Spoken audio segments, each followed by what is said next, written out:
Good morning everyone. Now आज के लिए मैं आप लोगों के लिए पुनः एक नए ग्रुप का लेकर के आया हूँ।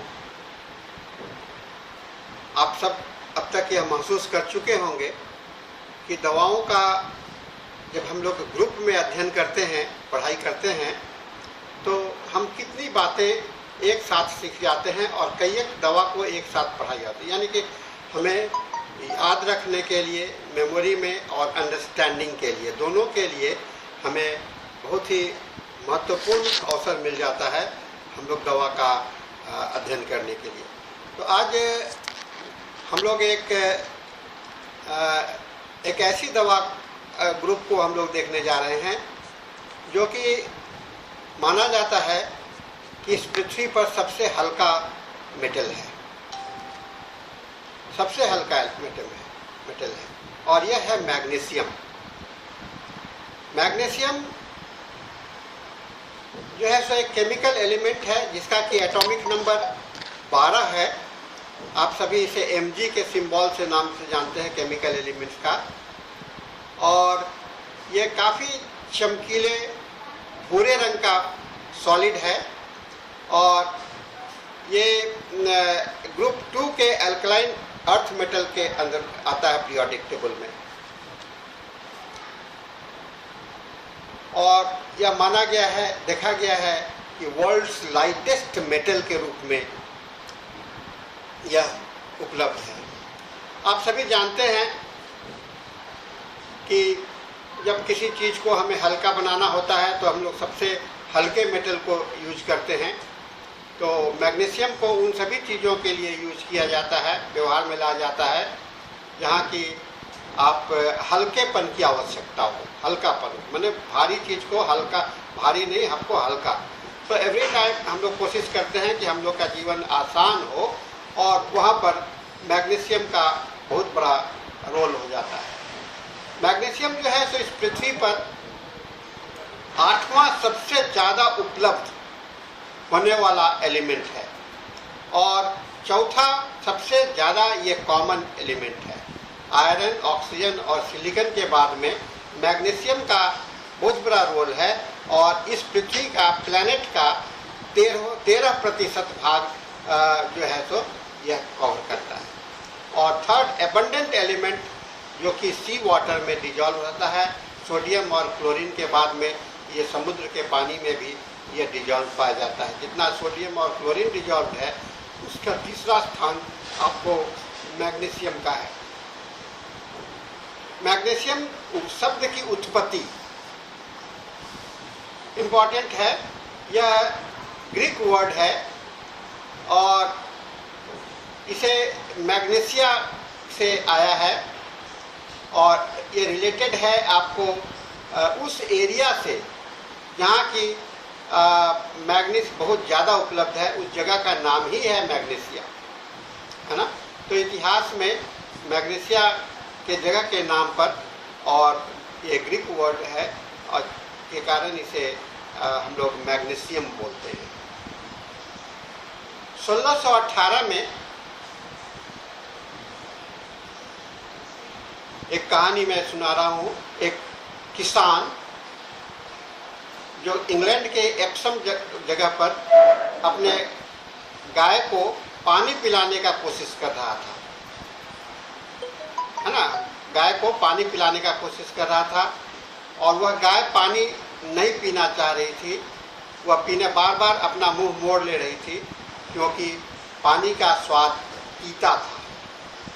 बाद में ये किसान ने यह देखा, अरे ये पानी तो तीता है, और फिर उसने उसका अध्ययन किया तो उसे पाया कि इसको जहाँ पर घाव है अगर उस पानी को लगाया गया तो वह घाव जो है सो ठीक हो गया। रफ प्लेसेस, रफ है ना, रैसेस को स्क्रैचिंग करने पर वहाँ पर लगाया गया तो वह पानी ठीक कर दिया। और इसी से एप्सम जगह का नाम है, इसी से हम लोग इसको एप्सम सॉल्ट भी बोलते हैं। एप्सम सॉल्ट मैग्नीशियम को एप्सम सॉल्ट के नाम से जाना जाता है, क्योंकि एप्सम में किसान ने इसकी खोज की थी। यह घाव को ठीक करता है और ये उपयोगी सब्सटेंस है ठीक करने के लिए। और मेटल को सर हैम्फ्रे डेवी ने, जो केमिस्ट थे, इंग्लैंड में 1808 में इसका आइसोलेशन किया है ना, 1808 में इसको आइसोलेट किया है। और यह जो है तो इलेक्ट्रोलाइसिस के लिए यूज किया जाता है। और 1831 में इसको मैग्नीशियम के नाम से और इसके बहुत सारे व्यवहार आए। मैग्नीशियम जो है सो मैंने बताया था कि सिल्वर वाइट मेटल है और अपने लाइटनेस के कारण यह जाना जाता है। यह इतना लाइट है कि हवाई जहाज़ के बनाने के लिए भी एल्युमिनियम के साथ मिला करके इसे इस्तेमाल किया जाता है। हवाई जहाज़ का जो रचना है उसको क्या हो गया,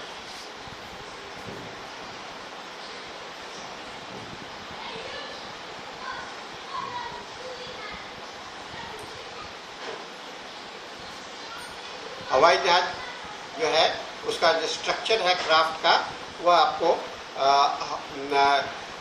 इसे इस्तेमाल किया जाता है एल्युमिनियम के प्रकार। लाइट मेटल होने के कारण हवाई जहाज जितना लाइट होगा उतना आसानी से उड़ने में सहूलियत होगा, इसके लिए किया जाता है। मैग्नीशियम जो है सो हमारे लाइफ में भी बहुत इम्पॉर्टेंट रोल प्ले करता है, ये वनस्पति जगत पर और जानवरों पर भी। क्लोरोफिल जो कि ग्रीन कलर का होता है, फोटोसिंथेसिस में मैग्नीशियम का बहुत बड़ा रोल है। और फोटोसिंथेसिस होने से ही आपको ऑक्सीजन का ट्रांसलेशन ये बनता है। प्लांट जो है जो कार्बोहाइड्रेट बनाता है, जो कि एसेंशियल फूड है, वह बाई फोटोसिंथेसिस के कारण बनाता है। और यह फोटोसिंथेसिस से कार्बोहाइड्रेट तैयार होता है और उसमें मैग्नीशियम, फोटोसिंथेसिस के काम में मैग्नीशियम का बहुत बड़ा रोल है ना। ये आपको डीएनए और आरएनए के डुप्लीकेशंस में भी इसका बहुत बड़ा काम होता है और इसलिए इस केमिकल सब्सटेंस को हम लोग काफ़ी उपयोगी मानते हैं। और बहुत सारे एंजाइम्स में, हमारे शरीर के एंजाइम्स में ये उपलब्ध होता है केमिकल स्ट्रक्चर के रूप में और हम लोगों के जीवन के लिए बहुत ही उपयोगी है। मैग्नीशियम का बहुत सारा यूज है जनरल लाइफ में भी, जनरल मैन्युफैक्चरिंग प्रोसेस में भी, जहाँ की हम लोगों ने देखा कि हवाई जहाज या आजकल के जो कार, ये व्हीकल्स जब आ रहे हैं, खास करके हल्के कार, उनके लिए भी आपको मैग्नीशियम मेटल का इस्तेमाल किया जाता है। और नॉन स्ट्रक्चरल पर्पस पर बहुत सारे इसके एक्टिविटी हैं। स्टील के मैन्युफैक्चर में भी मैग्नीशियम को मिला देने से सल्फर के इम्प्योरिटीज को दूर करने के काम में भी मैग्नीशियम सल्फर का यूज होता है। और फायरवर्क्स, आप दीपावली के समय में जो फायरवर्क्स देखते हैं, आकाश में आतिशबाजी सब देखते हैं, उसमें भी मैग्नीशियम, क्योंकि मैग्नीशियम जब जलता है तो उससे चमकीले पदार्थ चमकीलापन, रोशनी निकलता है, उसके कारण इसे फायरवर्क में भी इस्तेमाल किया जाता है। मैग्नीशिया का जो है सो कंपाउंड जो है सो मेडिसिन में मिल्क ऑफ मैग्नीशिया के रूप में यूज किया जाता है और एप्सम सॉल्ट के रूप में।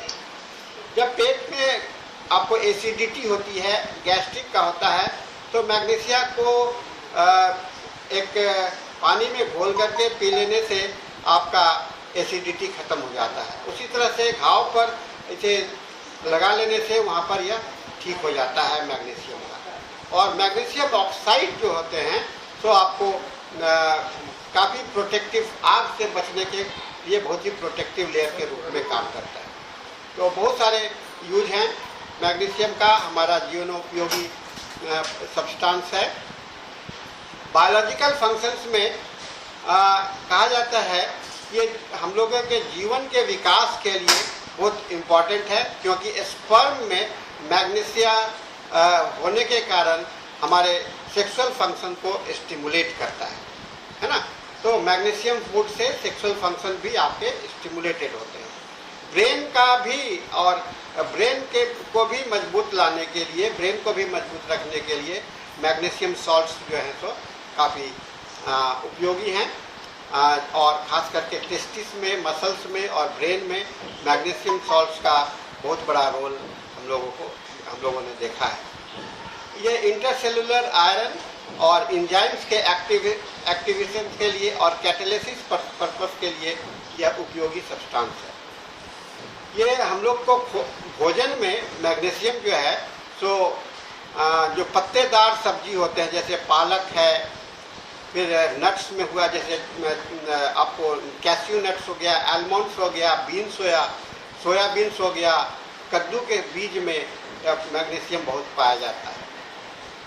होल ग्रेन्स जैसे गेहूं है, गेहूं का आटा, बार्ली, इसमें भी मैग्नीशियम पाया जाता है। मछलियों में भी मैग्नीशियम पाया जाता है और वैनिला, लो फैट वैनिला में भी आपको मैग्नीशियम पाया जाता है। हमारे दही में भी, ये योगर्ट्स में भी मैग्नीशियम सॉल्ट्स काफ़ी उपलब्ध है।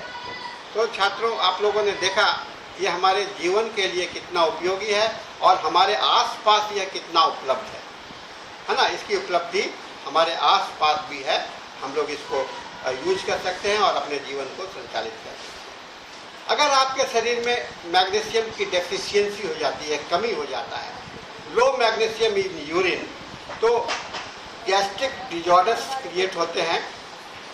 और उसके साइन क्या हैं? आपको लॉस ऑफ एपिटाइट, भूख नहीं लगेगा, नॉसिया एंड वॉमिटिंग होगा। आपके हार्ट बीट जो हैं सो कार्डियोवास्कुलर सिस्टम में हार्ट बीट इरेगुलर हो जाते हैं, पैल्पिटेशंस होते हैं और किडनी में पत्थर बनने के लिए, हार्ट डिजीज में भी ये काफ़ी पैदा कर सकता है अगर आपके शरीर में मैग्नीशियम की कमी हो जाता है। नर्वस सिस्टम में आपका माइंड का डिसओरिएंटेशन हो जाएगा, टायर्ड फीलिंग्स होने लगता है और नींद के आने में भी गड़बड़ी हो जाती है। और अगर आपके शरीर में मैग्नीशिया अधिक हो जाए, है ना, मैग्नीशियम कमी के कारण तो भूख नहीं लगना, ये सारी बातें हो रही हैं, डिसओरिएंटेशन हो रहा है, हार्ट प्रॉब्लम हो रहा है, लेकिन अगर ज़्यादा हो जाता है तो किडनी फेलियर का चांसेस बहुत ज़्यादा बन जाता है। और कहा जाता है कि जो लैक्सेटिव लिया जाता है, जो जुलाब लिया जाता है पेट को साफ रखने के लिए, एंटासिड्स लिया जाता है आपको एसिडिटी को मारने के लिए, अगर उसका डोज अगर ज़्यादा हो जाए तो वह किडनी को, इसलिए एंटासिड्स और लैक्सेटिव लेते समय में सतर्क रहना चाहिए कि इसे नहीं लेना चाहिए। और इसके लक्षण जो मैंने बताया, nausea, diarrhoea, loss of appetite, muscle weakness और बीपी का इरेगुलर हो जाना, ब्लड प्रेशर का लो हो जाना या इरेगुलर हो जाना, हार्ट बीट आदि, यह साइन है जो इंडिकेट करता है कि शायद आपके शरीर में मैग्नीशियम का कमी है। तो मैग्नीशियम को आपका ध्यान जाना चाहिए। ये लक्षण जब रोगी में देखिए तो आपका ध्यान जाना चाहिए कि ये शरीर में मैग्नीशियम की कमी होगी। हमारे होम्योपैथी में मैग्नीशियम का बहुत सारी दवाइयाँ हैं।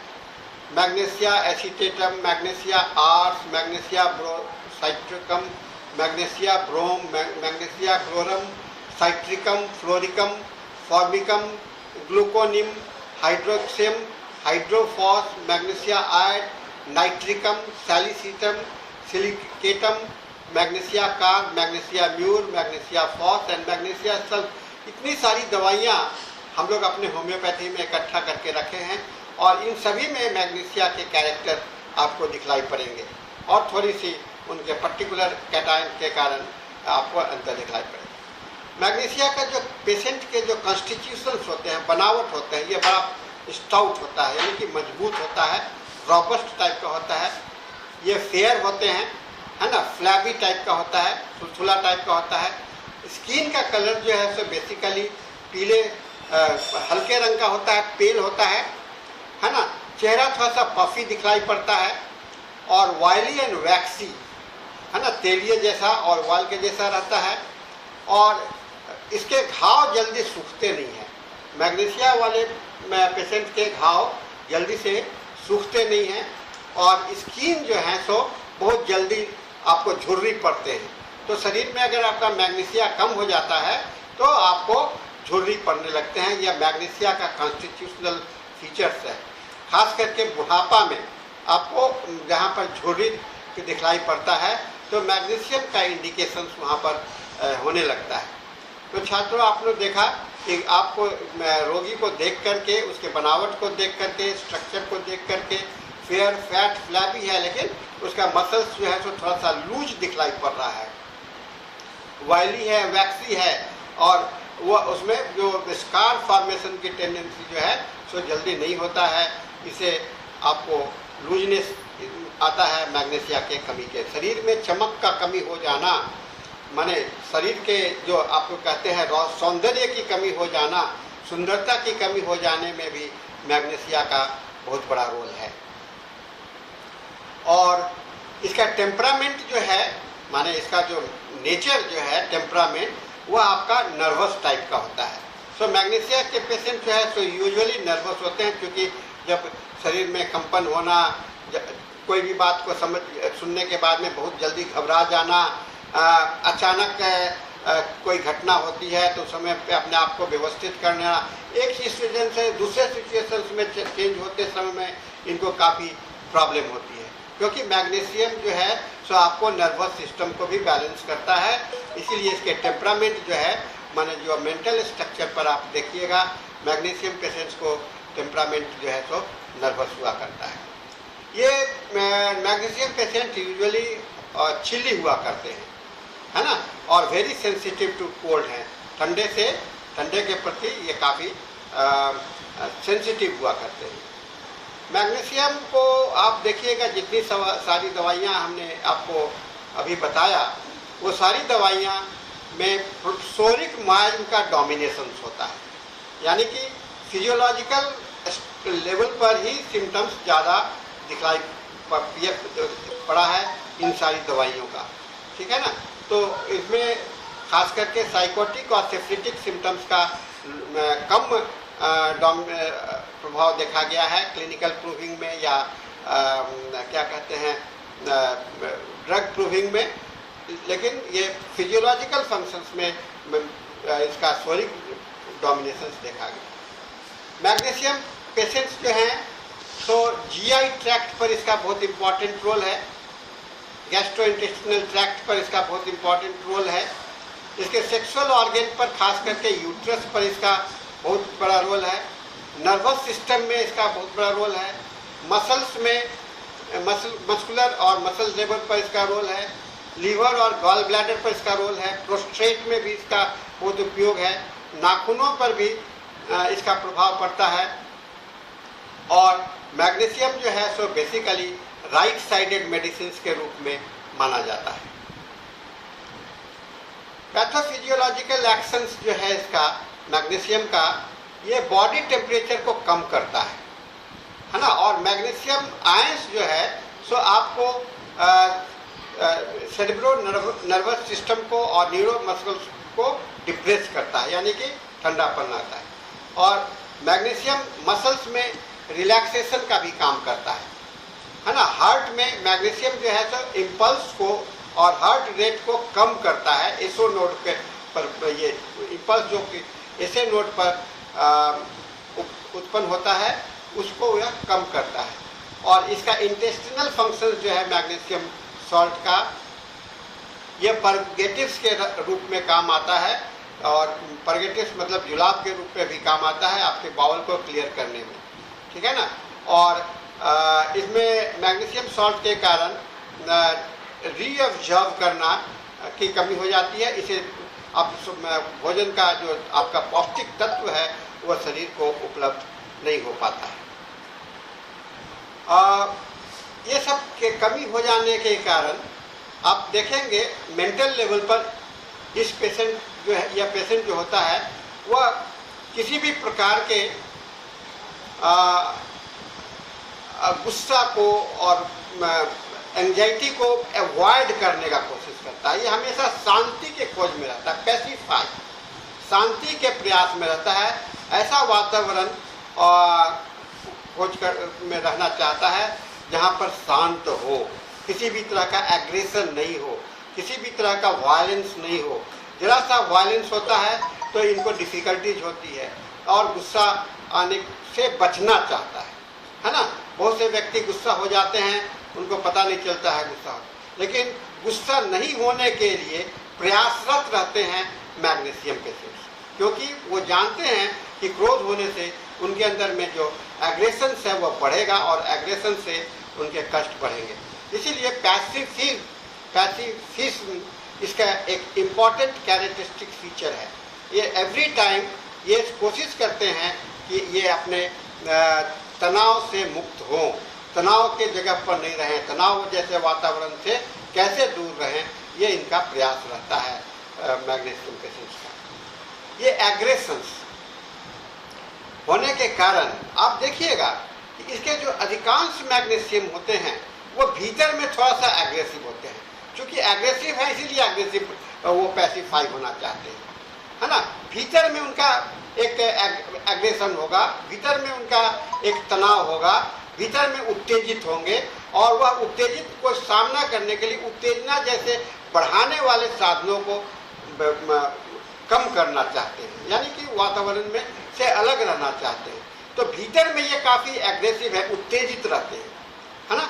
मैग्नीशियम में आपने देखा ये एक्साइटमेंट इसके अंदर में देने का कोशिश करता है, एक कैटलिस्ट का काम करता है आपके एनर्जी लेवल को बूस्टअप करने के लिए। तो ये जो भीतर में मैग्नीशियम का जो डिस्टर्बेंस होगा मैग्नीशियम की कमी के कारण और उसके वृद्धि के कारण, तो वह आपके अंदर में भीतर में एक उत्तेजना पैदा करता है और उसी उत्तेजना को हटाने के लिए वो पैसिफिकेशन खोजता है। तो पैसिफिकेशन एंड एग्रेशन कहते हैं कि इंटरनल एग्रेशन एंड एक्सटर्नल पैसिफिकेशन। हम लोगों को दिमाग में रखना चाहिए कि इंटरनल एग्रेशन, भीतर से वो एग्रेसिव होते हैं, उत्तेजित होते हैं, और बाहर से अब वह शांति की खोज कर चाहते हैं, एक ऐसा वातावरण का खोज करते हैं जहाँ की उनको शांति मिले।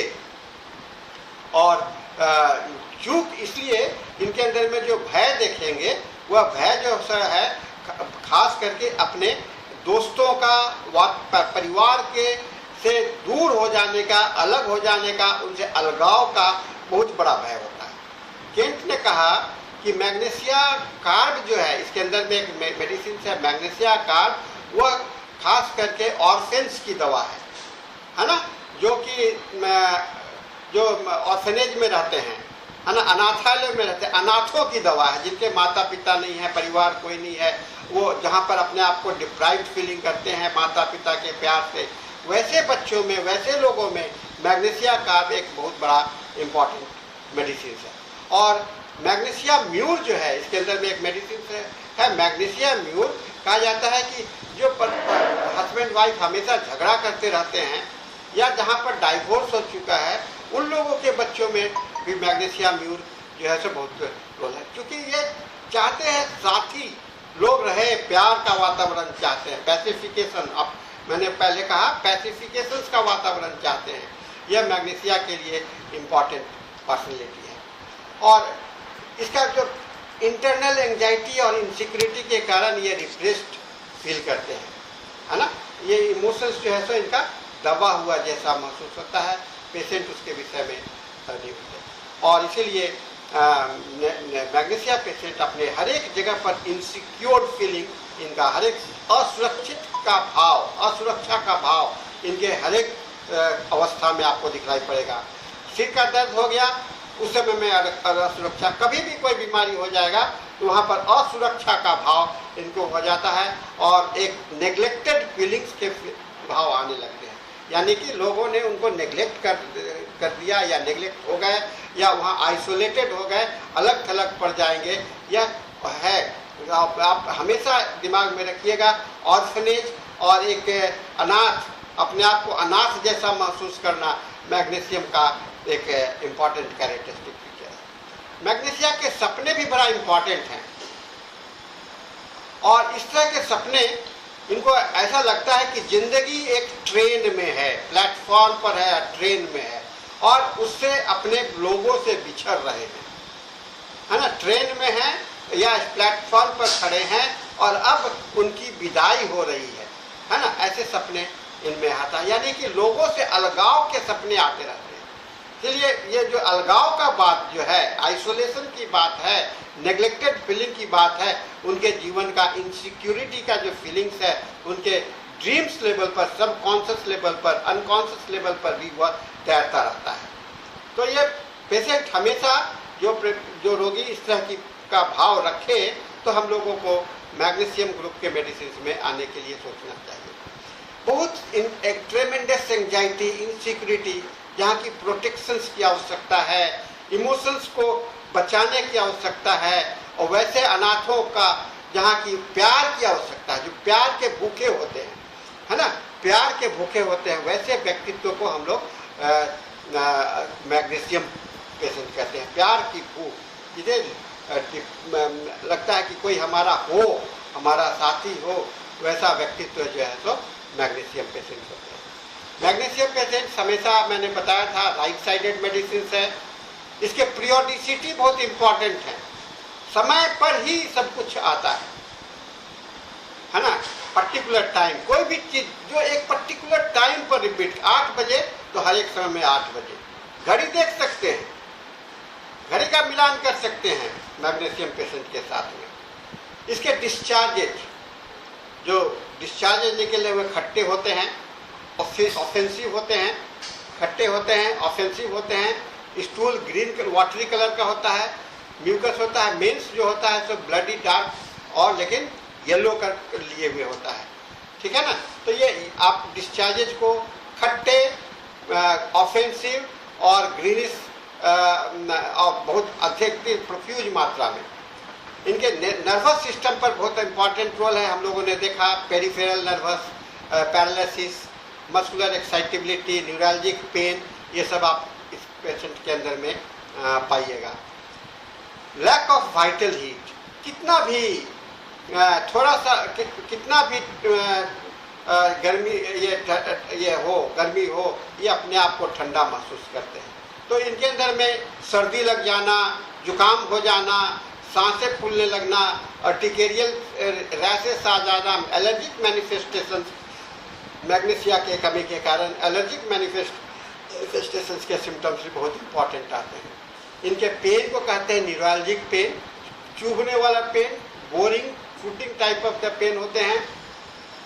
और मैग्नीशिया बहुत ही एंटी स्पैस्मोडिक कैरेक्टर का है, खास करके पेट का दर्द जो कॉलिक कहलाता है ना, कॉलिक कहलाता है, एंजीना का पेन है, उसमें मैग्नीशियम सॉल्ट जो है तो आपको काफ़ी उपयोगी है, आपके इसको आराम दे सकता है। शरीर पर कहीं पर भी नए ग्रोथ का टेंडेंसी अगर हो, नया कोई ग्रोथ हो रहा है, जैसे ट्यूमर हो रहा है, कोई वॉट्स निकल रहा है, ये सब जगह पर भी आपको मैग्नीशियम का रोल आता है। नींद अगर आती है लेकिन जब सो करके उठते हैं तो अपनों को फ्रेश नहीं महसूस करते हैं, ये आप खास करके शाम के समय में, है ना, दोपहर के सोने के बाद में उठते हैं तो फ्रेशनेस नहीं आती है, तो वैसे में भी आपको मैग्नीशियम रोल आता है। मैग्नीशियम पेशेंट्स जो हैं सो जनरली मीट खाना पसंद करते हैं, वेजिटेबल पसंद करते हैं और रिफ्रेशिंग फूड पसंद करते हैं। मैग्नीशियम पेशेंट्स को कुक्ड फूड से एवर्सन है, पके हुए खाने से, मीठे से, फैटी फूड से, और मिल्क जो है सो इनके लिए इंटॉलरेबल है, मिल्क जल्दी से बर्दाश्त नहीं होता है। इनके जनरल मॉडलिटीज हम लोगों ने पहले देखा, कोल्ड से बढ़ते हैं, टच से बढ़ते हैं, 7 AM में बढ़ते हैं, राइट साइड में कष्ट होते हैं और मोशन से कष्ट बढ़ते हैं। इनके कष्ट जो है तो वार्म एप्लीकेशन से आराम होते हैं, प्रेशर से आराम होते हैं और बेंडिंग डबल से आराम होते हैं, है ना। बेंडिंग डबल, आगे झुकने से झुकते हैं तो उसको हम लोग मैग्नीशियम सॉल्व करते हैं। मैग्नीशियम जो है सो हम लोगों ने देखा था सोरिक, ये कैल्केरिया कार्ब से बहुत नज़दीक है और ये सोरिक नेचर का है, कैल्केरिया कार्ब से नज़दीक है और यह सोरिक नेचर का है। तो ये सारी बातें हम लोगों के लिए बहुत ही उपयोगी है। हम लोगों को इस बात का ध्यान में रखना चाहिए कि मैग्नीशियम पेशेंट में ये कॉमन सिम्टम्स है, जनरल सिम्टम्स है, कैरेक्टरिस्टिक सिम्टम्स है, जो कि हर एक जगह पर ये आपको मैग्नीशिया के हर एक जितनी भी दवाइयाँ आप पढ़ेंगे मैट्रिया मेडिका में, वो आपको वहाँ पर खास करके मैग्नीशिया कार्ब हम लोगों के मेट्रिया मेडिका में बहुत उपयोग पॉलीक्रेस्ट के रूप में यूज होता है, मैग्नीशिया फॉस बहुत यूज होता है, मैग्नीशिया म्यूर यूज होता है, मैग्नीशिया सल्फ यूज होता है। ये सारी दवाइयाँ हम लोगों के मेट्रिया मेडिका में अधिक मात्रा में यूज होते हैं। तो छात्रों, आप लोगों ने इस ग्रुप स्टडी के माध्यम से एक साथ कई एक दवा, थोड़ा सा अंतर आपको मैग्नीशिया सल्फ और मैग्नीशिया फॉस में नजर आएगा, थोड़ा सा ही अंतर म्यूर में आएगा, थोड़ा सा ही अंतर कार्ब में आएगा, वह कार्बोनेट के कारण आएगा। अगर कार्बोनेट का दिमाग में ध्यान रहे और मैग्नीशियम का ध्यान में रहे तो आपको मैग्नीशिया कार्ब का। तो ग्रुप स्टडीज का जो महत्व है, इसका जो क्वालिटी है, वह आपके लाइफ के लिए कितना इम्पोर्टेंट है आप लोगों ने देखा। और मुझे लगता है कि आप इसी तरह से ग्रुप स्टडी को बनाने का कोशिश करते रहेंगे जहाँ भी इस तरह का मिले। ये हम लोगों ने केमिकल ग्रुप्स का देखा है मैग्नीशिया का। इसी तरह से आप वेजिटेबल किंगडम के ग्रुप बना सकते हैं, आप इसी तरह से स्नेक ग्रुप बना सकते हैं, ऑफिडा ग्रुप है, इसी तरह से इंसेक्ट्स ग्रुप होता है, बहुत सारे ग्रुप है। तो अगर मेट्रिया मेडिका को इस तरह से ग्रुप में बांट दीजिएगा तो दवाओं की संख्या आपको लगेगा कि कम हो गया। 5000 6000 दवाई को मैनेज करना आसान नहीं है, और इनको मैनेज करने के लिए अपने मुट्ठी में लाने के लिए, अपने यादाश्त में रखने के लिए कि यह कहाँ पर है और कब किस समय में इंडिकेशन हो जाएगा, इनका क्लासिफिकेशन करना, इनका ग्रुपिंग करना हम लोगों के लिए आवश्यक होता है। तो छात्रों, आपने ये देखा कि काफ़ी ही जरूरी है। तो आज इस मैग्नीशियम के माध्यम से हम लोगों ने देखा, हम लोग एक दवा अगले किसी समय में पढ़ेंगे दूसरे क्लास में, जहाँ मैग्नीशिया का, जो कि मैग्नीशिया के फीचर को रखते हुए उसका अपना स्पेसिफिक कैरेक्टरिस्टिक फीचर होगा, जो कि वह इंडिविजुअल मेडिसिन है। छात्रों, ऐसा नहीं है कि हम मैग्नीशिया फॉस के जगह पर मैग्नीशिया सल्फ दे सकते हैं, मैग्नीशिया कार्ब के जगह पर मैग्नीशिया म्यूर दे सकते हैं, ऐसा नहीं होता है। वहाँ पर स्पेसिफिसिटी बहुत इम्पॉर्टेंट है, क्योंकि इंडिविजुअलिटी जो है सो छोटी छोटी बातों पर अलग हो जाता है, और छोटी छोटी बातें जो हैं सो आपको हर एक रोगी में आपको दिखलाई पड़ेगा, है ना। और वही उसको अलग करने का, डिफ्रेंशिएट करने का तरीका हम लोगों को सीखना है। जनरल में निकाल लिए, जनरल के बाद में अब उसके अंदर में यह दूसरों से कैसे भिन्न है ना, दूसरे से कैसे भिन्न है। तो ये चीज़ करने का प्रयास आप आइसोलेशन और उसको छांटने का जो प्रक्रिया आप सीखिएगा, यह आपके लिए एक इम्पॉर्टेंट स्टडी कहलाएगा, महत्वपूर्ण स्टडी कहलाएगा, और आपको मेट्रिया मेडिका का विषय जो है सो आपके लिए आसान हो जाएगा। मेट्रिया मेडिका को विषय को आसान बनाने के लिए हमेशा ग्रुप में, जैसे आप रिपोर्टरी में भी पढ़ते हैं, तो मेट्रिया मेडिका में आप जो ग्रुप में, वहाँ पर भी एक रूब्रिक्स के अंदर में, सिम्टम्स के अंदर में कई एक दवा है, तो आप एक ग्रुप को दूसरे ग्रुप से कंपेयर कर सकते हैं। अब आप को यह भी सोच सकते हैं, जैसे यह कैलकेरिया से बहुत नज़दीक है, तो कैलकेरिया ग्रुप और मैग्नीशिया ग्रुप में क्या अंतर है। तो कैलकेरिया ग्रुप की आपको पहचान होगी, मैग्नीशिया ग्रुप की पहचान होगी, तो तुरंत आप दोनों में आइडेंटिफाई कर लेंगे कि ये है। इसी तरह से अगर आपका सोडियम ग्रुप और पोटासियम ग्रुप का है, मैग्नीशियम ग्रुप का, सभी का दिमाग में ध्यान में है कि ऐसा है, तो आपको जो एक दूसरे ग्रुप से जो अंतर हैं और एक दूसरे ग्रुप के दवा के साथ कंपैरिजन का भी आपको यादाश्त हो जाएगा। तो छात्रों, आज इस लेक्चर की इन बातों के साथ में मैं आज का लेक्चर को यहाँ पर समाप्त करना चाहूँगा, और मुझे उम्मीद है कि आप लोग इससे लाभान्वित होंगे, और प्रयास करिए, इसको एक बार पढ़ते रहिए, दोबारा सुनते रहिए। ये लेक्चर जो है सो आपको MK साहनी चैनल में YouTube पर मिल जाएगा, हमेशा उपलब्ध रहेगा। ऐसे आपके लिंक में आपको लोगों को आपके भेजा भी जाता है, तो रिपीट करके पढ़िए, बार बार दोहराने का कोशिश कीजिए, आत्मसात करने का प्रयास कीजिए। यह आत्मसात करके ही आप अपने मेट्रिया मेडिका के भंडार को अपने लाइफ में बढ़ा सकते हैं। तो आज के लिए आप सबों को शुभकामनाएं।